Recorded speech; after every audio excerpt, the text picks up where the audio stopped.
কামরাঙ্গা বাদ দিয়া জলপাই, বরই, আমরা, চালতা যেগুলো সবুজ আছে এগুলো খাবেন। আর ওষুধের নিয়মটা খুব ভালোভাবে বুঝে নেবেন। কিছু ওষুধ আছে 2 মিনিট পর পর যাবে, কিছু ওষুধ আছে সারাদিনে একবার যাবে 10 মিনিট পর পর। কিছু মেডিসিন আছে দিনে একবার যাবে। ওষুধ চলাকালীন কোনো সমস্যা হইলে সপ্তাহের মধ্যে আবার পরে যোগাযোগ করবেন।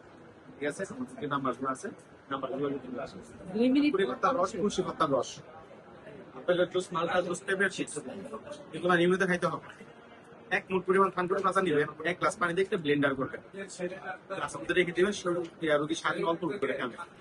এছাড়া আপনি যদি চাই যে কোর্সল ফলে খাওয়াবেন, খাওয়াইতে পারেন, কোনো সমস্যা নেই। তবে অবশ্যই থানকুনি পাতার রস, তুলসী পাতার রস খাওয়াইতে পারেন। হ্যাঁ, এগুলো খাওয়াইতে পারেন, সমস্যা নেই। আর কোনো সমস্যা হলে অ্যালোপ্যাথি ওষুধ নিয়ে আপাতত সাপোর্ট দেবেন। কারণ আমাদের কাছে এগুলো করতে গেলে যে আপনার একদিন সময় লেগে যায় বা চেম্বার খোলা না থাকে, তাহলে আপনি প্রবলেম করবেন না। এই জন্য একদিন বা ওই পরের দিন যদি এর ভিতরে সমস্যা প্রয়োজন, আপনি গেছেন একদিন বেড়াইতে গেছেন, ওষুধ সাথে কিন্তু গ্রামে গেছেন, অনেক সমস্যা নিতেই পারে। আমার সাথে যোগাযোগ করতে হলে আপনাকে একদিন পরে আসতে হবে।